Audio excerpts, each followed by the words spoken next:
교회는 간절히 기도하더라 라는 말씀의 제목으로 함께 하나님의 말씀을 나누려고 합니다. 저는 지난주에 문자 한 통을 받았습니다. 그 문자의 내용은 이런 내용이었습니다. 교회 내 감염 지속으로 7월 10일 오후 6시부터 정규 예배 외 모임 행사 금지, 단체 식사 금지, 상시 마스크 착용 등 방역 수칙의 준수가 의무화됩니다 라는 내용의 문자였습니다. 아마 이 문자는 저뿐만 아니라 대한민국에 사는 모든 국민이라면 이 문자를 다 받았을 것입니다. 여러분들은 이 문자를 받고 어떤 생각이 드셨습니까? 저는 이런 생각이 들었습니다. 교회가 마치 이 전염병의 진원지인 것처럼 정부가 고개하고 있는 것은 아닌가.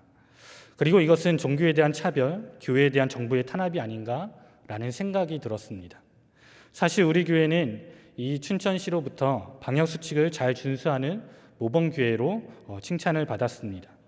지금도 여러분들이 또 교회 예배드리러 들어올 때도 또 마스크 착용하시고 방명록 작성하시고 발열 체크하고 손 소독하고 거리두기 하면서 지금 예배를 드리고 있잖아요.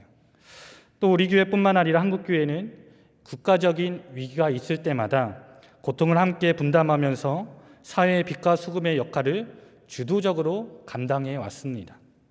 이번 코로나19가 발생한 때만 봐도 한국교회는 지금까지 한 번도 경험하지 못했던 이 현장 예배를 중단하고 온라인으로 전환하여 예배를 드렸습니다.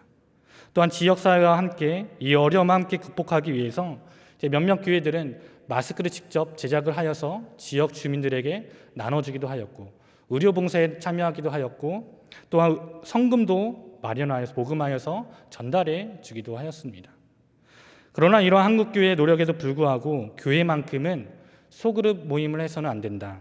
단체 식사를 해서는 안 된다. 정규 예배 외에 각종 모임과 행사를 가져서는 안 된다. 라고 금지하는 것은 교회를 마치 이 코로나19의 가해자처럼 모는 그러한 행태로밖에 보이지 않는다는 것이죠.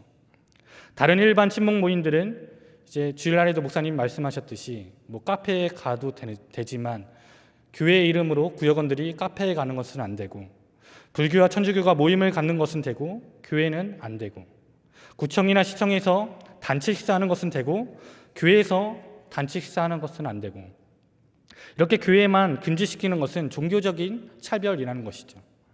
물론 확진자가 발생한 그 해당 교회에 대해서 확실한 그 방역 조치를 단호하게 시행해야 하는 것은 맞지만 지금도 코로나19 예방수칙을 잘 준수하면서 예배드리고 있는 한국교회 전체를 대상으로 이 행정명령을 발동하고 심지어 이것을 위반할 시에는 벌금을 부과할 수도 있다라고 언급한 것은 교회를 마치 코로나19의 온상지인 것처럼 여기는 것밖에 되지 않는다는 것입니다. 그래서 저는 이 문자를 받고 두 가지의 행동을 했습니다. 첫 번째는 청와대 국민청원 게시판에 제가 글을 쓴 건 아니고 이제 다른 분이 이제 우리 교회에 대한 이 행정처분을 취소해달라는 그 청원에 동의를 해 주었습니다. 두 번째로는 코로나19 종식을 위한 기도와 함께 이 나라와 또 정부와 고위공직자들과 정치인들을 위해서도 함께 기도를 했습니다. 저는 지금 이 시기에 이 정부의 강력한 이러한 교회에 대한 행정명령이 하나님께서 이 나라와 이 민족과 정치인들을 위해서 더욱더 기도하라는 하나님의 뜻이 아닌가라는 생각이 들었습니다. 정부의 이러한 차별적인 조치에 대해서 여전히 불만과 불평이 많지만 그래도 교회가 해야 할 일은 이 나라와 민족을 위해서 더욱더 기도해야 한다는 것이죠. 그래서 오늘 설교 제목도 교회는 간절히 기도하더라 라는 제목으로 정했습니다.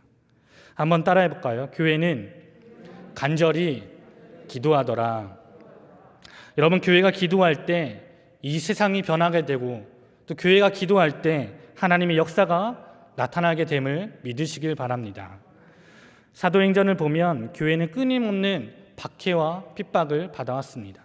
오늘 말씀 1절에도 보면 헤롯 왕은 교회를 핍박하죠. 우리 1절부터 4절까지의 말씀을 같이 한번 읽어보겠습니다. 시작.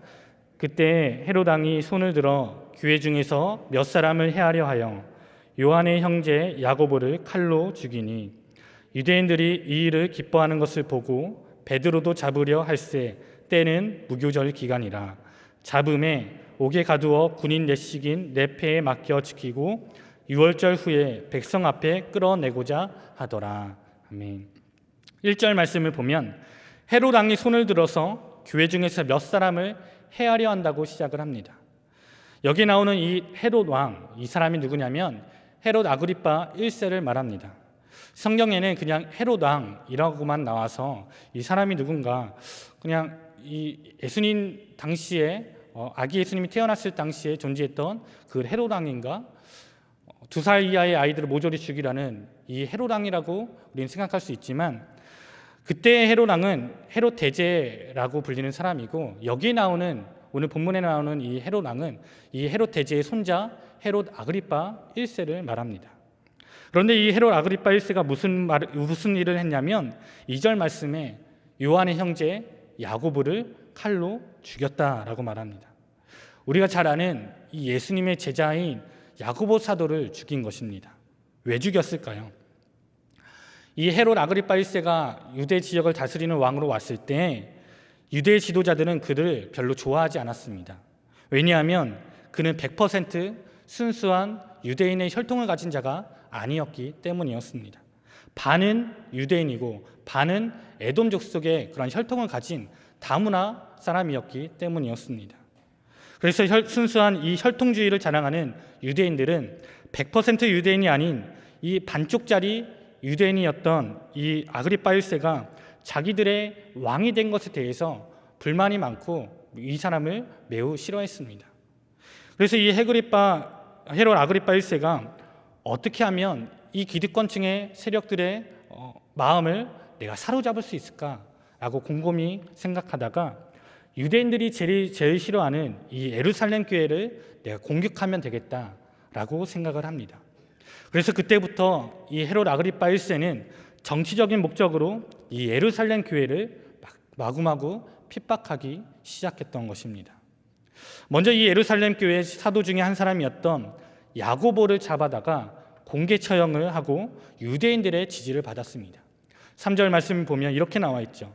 유대인들이 이 일을 기뻐하는 것을 보고 이제 이 헤롯 아그리파 1세가 이제 내가 이 예루살렘 교회를 핍박하니까 유대인들이 좋아하는구나. 지도력이란 것은 이렇게 얻는 거구나라고 생각을 하고 이제 그 다음부터 이 핍박에 대한 강도가 더욱더 세져집니다. 그래서 이번에는 예루살렘 교회의 가장 기둥이고 또 예루살렘 교회의 담임 목사라고 할 수 있는 베드로 사도를 잡아다가 이제 죽이기로 또 결심을 합니다. 그리고는 정말 이 베드로를 잡고 옥에 가두고는 내가 이 6월절이 지나기만 하면 내가 이 베드로의 목도 벨 것이다 라고 호언장담을 하죠. 그런데 이 상황을 차마 기뻐할 수 없었던 무리들이 있었습니다. 그 무리들은 누구였을까요? 바로 예루살렘 교회의 교인들이었습니다. 여러분 당연하겠죠. 우리도 우리 교회 담임 목사님이 조금이라도 아프시다, 편찮으시다, 건강이 안 좋다라는 소식을 들으면 여러분 기도하시겠습니까? 안 하시겠습니까? 소리가 너무 작은데요. 당연히 기도하겠죠. 네. 이 당시에 예루살렘 교인들도 우리 교회 담임 목사님이 이 베드로 사도가 죽는다고 하니까 어떻게 하냐면 간절히 기도를 합니다. 5절 말씀 보면 이렇게 나와 있죠. 이에 베드로는 옥에 갇혔고 교회는 그를 위하여 간절히 하나님께 기도하더라. 여러분 예루살렘 교회 교인들은 간절히 기도할 수밖에 없었습니다. 왜냐하면 이 베드로 사도가 죽으면 자신들의 목자가 없이 자신들은 신앙생활을 하고 방황해야 했기 때문이었습니다. 또 베드로가 죽는다는 것은 그 다음에 죽음의 순서가 누구라는 것인가요? 바로 자기들이라는 것입니다. 그렇기에 그들은 이러한 절대절명의 위기 앞에서 더욱 간절히 기도할 수밖에 없었던 것이죠. 그런데 여러분 오늘 말씀 보면서 궁금한 것이 하나 생기지 않았었습니까? 저는 오늘 말씀 보면서 궁금증이 하나 생겨났습니다. 그것은 뭐냐면 이제 베드로가 죽게 되었다는 소식을 듣고 예루살렘 교회 교인들이 간절히 기도를 하는데 2절 말씀에 야고보 사도가 죽게 되었다는 이 소식을 들었을 때는 예루살렘 교인들이 기도를 안 했을까라는 것입니다. 여러분 어떻게 생각하십니까? 성경에 나와 있지는 않지만 예루살렘 교회의 교인들이 이 야고보 사도를 위해서 죽을 위기에 있을 때 기도를 했을까요? 안 했을까요? 성경에 나와 있지 않지만 저는 분명히 이 예루살렘 교회 교인들이 이 야고보 사도를 위해서도 간절히 기도해 주었을 거라고 생각이 들었습니다. 왜냐하면 베드로 사도를 위해서 간절히 기도할 수 있는 정도의 신앙을 가진 교인들이라면 말을 안 해도 당연히 야고보 사도가 죽게 되었다는 이러한 소식을 들었을 때도 분명히 기도했을 거라는 것이죠. 그런데 그 기도의 응답이 오늘 성경을 보니까 무엇이었나요? 죽음이었습니다. 이것이 예루살렘 교회 교인들이 간절히 기도했던 기도의 응답이었습니다. 예루살렘 교회 교인들은 간절히 하나님께 기도를 했겠죠. 하나님, 지금 우리 야고보 사도가 어려움에 처해 있습니다.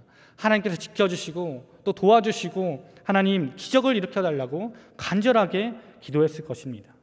그런데 이러한 예루살렘 교회의 교인들의 간절한 기도에도 불구하고 하나님의 응답은 죽음이었습니다. 그러면 여러분 어떤 생각이 들 것 같습니까? 우리가 이렇게 하나님 앞에 간절히 기도했는데 그 기도의 응답이 죽음이었다면 실망감이 너무나도 크겠죠. 그런데 얼마 뒤에 또 베드로 사도가 또다시 체포가 돼서 죽을 위기에 처해 있다는 거예요. 그러면 상식적으로 여러분들이 예루살렘 교회의 교인들이라면 다시 중보할 힘이 났을까요? 안 났을까요? 야고보 사도를 위해서 우리가 그렇게 간절히 기도했는데 하나님의 기도에 대한 응답이 없었어요. 기도를 해도 소용이 없다는 것을 그들은 경험을 했었어요. 그런데 며칠 뒤에 똑같이 이 베드로 사도를 위해서 또다시 중보 기도를 해야 한다면 여러분 그들의 마음속에는 어떤 마음이 있었을까요? 기도해봤자 또 무슨 일이 일어나겠어? 또 우리가 또 기도해야 되나? 이런 마음이 그들 마음속에는 들지 않았을까요? 그런데 오늘 말씀 보니까 이러한 상황에도 불구하고 오늘 예루살렘 교회 교인들은 어떻게 기도했다고 성경은 기록하고 있나요? 5절 말씀에 교회가 옥에 갇힌 베드로를 위해 간절히 하나님께 기도했다고 성경은 말합니다. 그럼에도 불구하고 하나님께 간절히 기도했다는 것입니다. 여러분 여기서 우리는 기도의 이 본질적인 메시지를 알 수가 있습니다. 기도라는 것은 어떤 상황이든 간에 하나님께서 내 기도에 응답을 해주시든 응답을 안 해주시든 나는 그래도 여전히 하나님을 신뢰합니다. 나는 그래도 여전히 하나님을 의지합니다. 나는 그래도 하나님의 인도하심을 믿습니다. 라는 마음으로 기도하는 것이 진정한 기도라는 것입니다. 많은 사람들이 기도에 대해서 오해를 많이 합니다. 기도는 내가 원하는 것을 얻기 위해서 마치 동전을 넣고 자판기처럼 뭘 얻는 것이라고 생각을 하는 것입니다.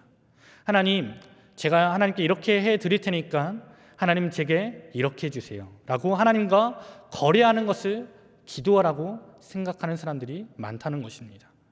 그러나 그것은 진정한 기도가 아니라는 것입니다. 기도는 하나님 앞에 내 마음을 표현하는 것입니다. 어떤 마음을요? 하나님, 나는 그래도 여전히 하나님을 사랑합니다.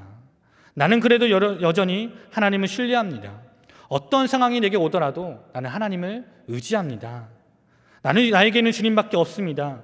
라고 고백하면서 하나님께 기도하면서 더 가까이 나아가는 것이 기도의 본질이라는 것입니다. 오늘 예루살렘 교회 교인들은 이러한 마음으로 하나님께 간절히 기도했다는 것입니다. 야고보 사도에 대한 우리의 간절한 하나님의 기도에 응답이 없을지라도 하나님, 우리가 기도한 대로 되지 않았을지라도 우리는 늘 주님을 신뢰하며 기도하며 주님 앞에 나아갑니다.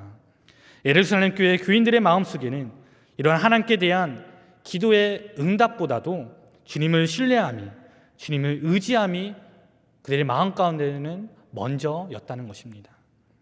여러분은 기도할 때 어떤 마음으로 기도를 하고 있습니까? 내가 원하는 대로 기도해서 응답이 되면 계속해서 하나님께 기도하고, 내 기도에 하나님께서 기도 응답해 주시지 않는다면 실망하면서 거기서 우리의 기도가 멈춰지거나 혹은 하나님으로부터 다시 멀어지고 있지는 않습니까? 오늘 하나님께서 이 예루살렘 교회 교인들의 기도에 크게 감동하신 것은 그들이 많이 모여서 기도했거나 크게 부르짖어 기도를 하고 울면서 기도하고 그런 것 때문에 하나님께서 크게 감동하신 것이 아니라, 그들의 마음속에는 어떤 상황이든 간에 내가 주님을 의지하면서 기도를 하겠다라는 그 마음의 중심 때문에 하나님께서 크게 감동하셨다는 것을 여러분들이 꼭 잊지 마시길 바랍니다. 그렇게 우리가 기도할 때 내 마음의 중심을 보시는 그 하나님 앞에, 하나님, 나도 이 예루살렘 교회 교인들처럼 하나님께서 내게 어떠한 응답을 주시던 간에 그래도 나는 주님을 신뢰합니다, 그래도 나는 여전히 주님을 사랑합니다 라는 그 마음으로 주님 앞에 기도하며 나아갈 수 있는 저와 우리 모두가 될 수 있기를 주님의 이름으로 간절히 소망합니다. 이렇게 예루살렘 교인들은 베드로 사도를 위해서 간절히 합심으로 기도를 했습니다. 그랬더니 이번에는 정말 이 베드로 사도가 이 처형되기 그 전날 밤 기적적으로 하나님의 역사가 나타나기 시작했습니다. 우리가 읽지는 않았지만 이 5절 말씀, 이 이후의 말씀을 보면 천사가 나타나서 베드로를 묶고 있던 이 쇠사슬을 풀어주고 또 굳게 닫혀있던 옥문도 열어주고, 그래서 비몽사몽 중에 베드로가 옥문 밖으로 나오게 되었습니다. 그리고는 천사는 떠나가 버립니다. 그 이후로 베드로가 어떻게 하는가, 이제 어디로 갈까 고민을 하다가 지금까지 나를 위해 기도해 주었던 교인들에게로 가야겠다라고 생각해서 마가의 집으로 갑니다. 그래서 이제 마가의 집으로 가는데 그때까지도 이 예루살렘 교회의 교인들이 함께 모여서 이 베드로를 위해서 막 중보기도 하고 있었던 거예요. 그래서 베드로가 문을 두드립니다. 똑똑똑. 그랬더니 그때 이 로데라고 하는 여자아이 하나가 이제 밖에서 어떤 소리가 들리니까 문 앞으로 온 거예요. 그래서 누구세요? 라고 하니까 밖에서 베드로 사도의 목소리가 들리는 것입니다. 그래서 이 아이가 너무 놀라서 이 문을 이제 열어주는 것을 잊어버리고 함께 중보기도 하고 있던 교인들에게로 막 달려갔던 거예요. 그래서 베드로 목사님이 지금 여기 문 앞에 와 있다고 이렇게 막 소식을 전하니까 그때 그 안에서 열심히 기도하고 있던 교인들의 반응이 어떠했는지 아십니까? 우리 15절 말씀을 함께 읽도록 하겠습니다. 15절 말씀 시작. 그들이 말하되 내가 미쳤다 하나 여자아이는 힘써 말하되 참말이라 하니 그들이 말하되 그러면 그의 천사라 하더라. 여기 보면 이 로데라는 여자아이의 말을 듣고 기도하던 교인들이 뭐라고 말하고 있나요? 베드로 사도가 문 앞에 왔습니다 라고 했을 때 교인들은 이 여자아이한테 미쳤다라고 말합니다. 미쳤다. 아주 심한 말을 했죠. 점잖게 얘기한다면 어떻게 얘기할 수가 있었을까요? 야 로데야, 상식적으로 한번 생각 좀 해봐라. 어떻게 지금 감옥에 있어야 될 사람이 지금 어떻게 여기에 있을 수가 있냐. 우리 조금 합리적이고 이성적으로 한번 생각해보자 라고 또 이렇게 점잖게 얘기했을 수도 있을 것입니다. 그랬더니 이 아이가 또 뭐라고 말하나요? 더욱 힘써 말하면서 아니 지금 무슨 말입니까? 내 말이 참말입니다. 내 말이 확신합니다. 제가 지금 베드로 그 목사님의 목소리를 똑똑히 들었습니다. 정말 베드로 목사님이 확실합니다 라고 말합니다. 그랬더니 베드로 그 교인들이 또 뭐라고 말하나요? 그러면 그 사람은 베드로를 지키던 천사일 거다라고 말하면서 끝까지 이 아이의 말을 들어주지 않습니다. 여러분, 그 당시 유대인들은 사람이 죽으면 그의 보호 천사가 나타난다고 믿고 있었습니다. 그러면 베드로를 지키고 있었던 천사가 지금 이 자리에 왔다는 것은 무슨 말인가요? 베드로는 죽었다는 것이고 그 베드로의 보호 천사가 마지막으로 지금 우리에게 왔다라는 말이 되는 것입니다. 그런데 자꾸 밖에서 막 대문을 두드리는 소리가 나니까 이 교인들이 결국 문을 열어주었습니다. 그런데 깜짝 놀란 거예요. 거기에는 누가 서 있었기 때문인가요? 베드로가 서 있었기 때문이었습니다. 그렇게 자신들이 열심히 기도했던, 중보기도하던 이 베드로 사도가 자신들의 눈앞에 딱 있으니까 깜짝 놀랐던 것입니다. 그래서 베드로가 어떻게 된 거냐고 묻는 교인들의 질문에 이제 자초지종 설명을 하고 또 천사를 통해서 극적으로 나오게 된 간증을 하게 되었습니다.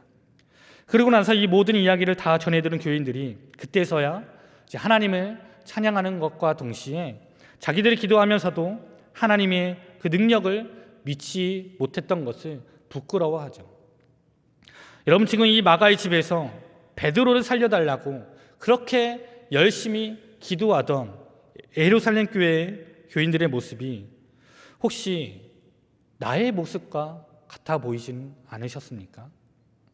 간절히 하나님께 기도하면서도 한편으로는 하나님의 그 기적을 믿지 못하는 마음.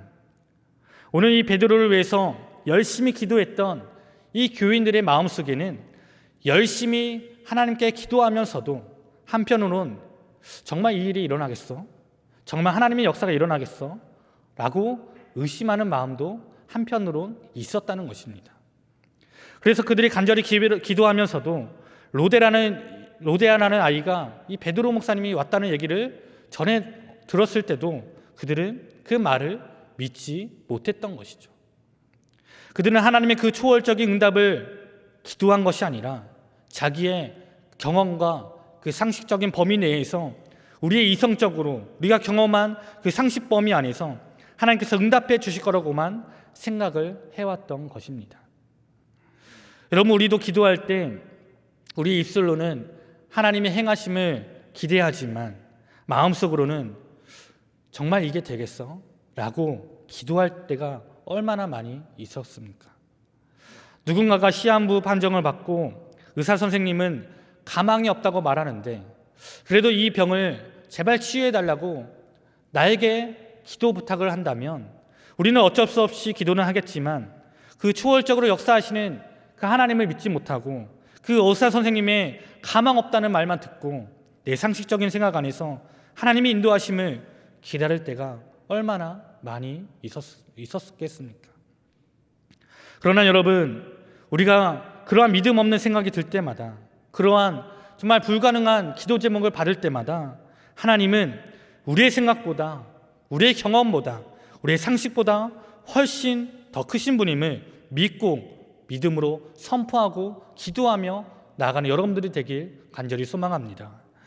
우리가 믿는 하나님은 우리의 상식을 뛰어넘어서 인간이 하실 수 없는 것까지도 할 수 없는 것까지도 행하실 수 있는 불가능한 일이 없으신 하나님이심을 믿으시길 바랍니다. 여러분, 바다가 갈라지는 것을 상식적으로 받아들일 수가 있으십니까? 이해할 수가 없죠. 그러나 하나님은 하시는 분이십니다. 하늘의 해와 달이 멈춘다는 것을 여러분 상식적으로 이해하실 수가 있으십니까? 그러나 하나님은 하시는 분이십니다. 죽은 사람이 살아나고 물이 포도주가 변화되고 오병이어로 수천 명의 사람들을 먹이는 것을 여러분 상식적으로 이해가 되십니까? 그러나 우리가 믿는 하나님은 하시는 분이십니다. 우리가 경험하고 우리가 알고 있는 지식과 우리가 유치한 생각보다도 훨씬 더 크신 분이 우리가 믿는 하나님이시라는 거예요. 그래서 우리가 고백할 때 하나님을 전능하신 분이시라고 말하지 않습니까? 우리가 이것을 인지하지 못하고 기도를 한다면 그것은 기도일 수가 없다는 것입니다. 우리가 매 주일마다 이제 담임 목사님으로부터 창세기 설교를 듣고 있는데 여러분이 이 창세기 1장이 믿어지면 이 성경에 나와 있는 모든 하나님의 역사하심이 다 믿어지는 것입니다. 왜냐하면 인간이 상식적으로 생각할 수 있는 그 범위를 하나님은 뛰어넘으셨기 때문인 것입니다. 우리는 무언가를 만들 때 공장에서 또 사람의 손기술로 무언가를 만들어냅니다. 그런데 하나님은 이 우주 만물을, 온 세상 창조를 무엇으로 만드셨나요? 말씀으로 창조하셨습니다. 빛이 있으라 하시니 빛이 있었고 또 물이 나니라 하시니 또 물이 나눠졌고 각종 열매를 내라 하시니 각종 나무들이 생겨났고 인간이 생각할 수 없는 각종 창조물들이 말씀으로 생겨나게 되었던 것입니다. 그래서 우리가 하나님께서 말씀으로 창조하신 이 창조론을 믿는다면 나머지 그 뒤에 하나님의 역사하심들이 저절로 다 믿어지게 되는 것이죠. 사람들은 우리가 불가능한 일에 기도하는 모습을 보면서 우리를 향해 이렇게 말할 수가 있을 것입니다. 야, 너는 왜 이렇게 불가능한 것 앞에 기도를 하느냐? 여러분, 세상 사람들이 우리를 볼 때 그렇게밖에 말할 수가 없습니다.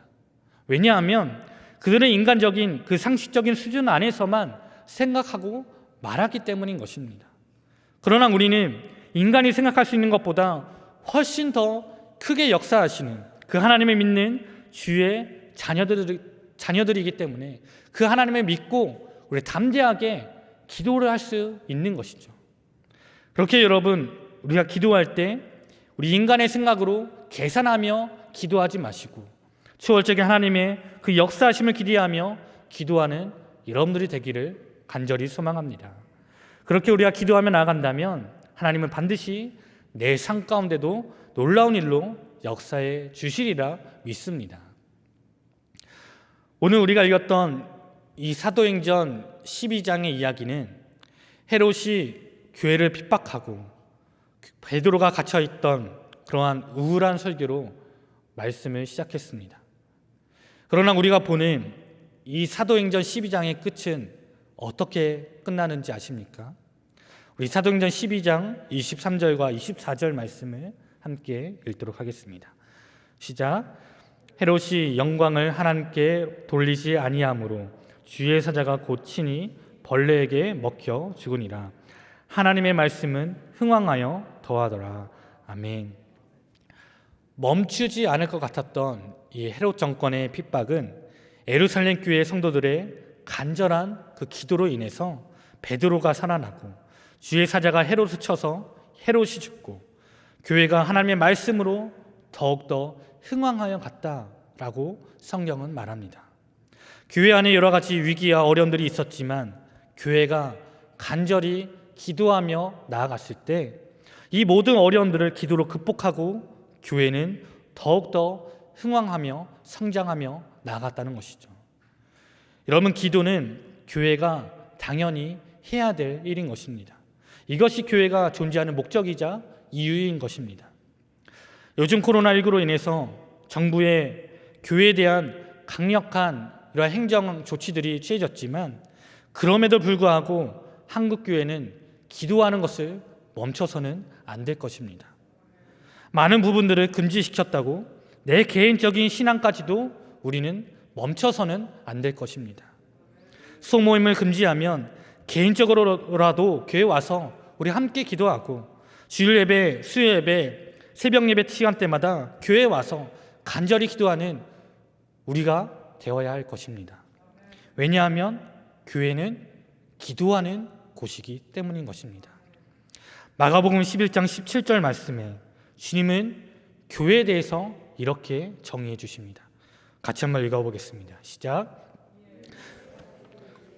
기록된 바 내 집은 만민이 기도하는 집이라. 아멘. 여러분, 지금 교회에 대해서 예수님께서 어떻게 정의해 주시나요? 내 집은 만민이 무엇을 하는 곳이라고 말하나요? 기도하는 곳이라.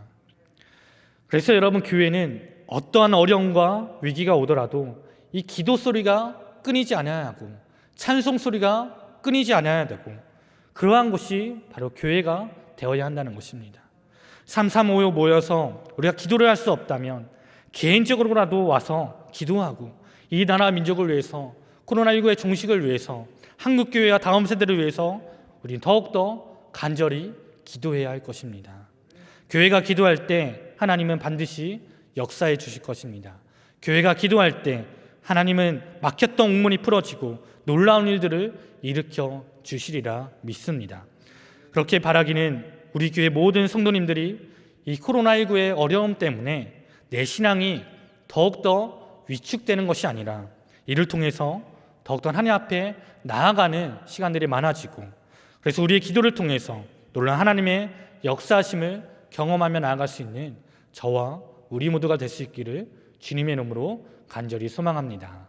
기도하겠습니다.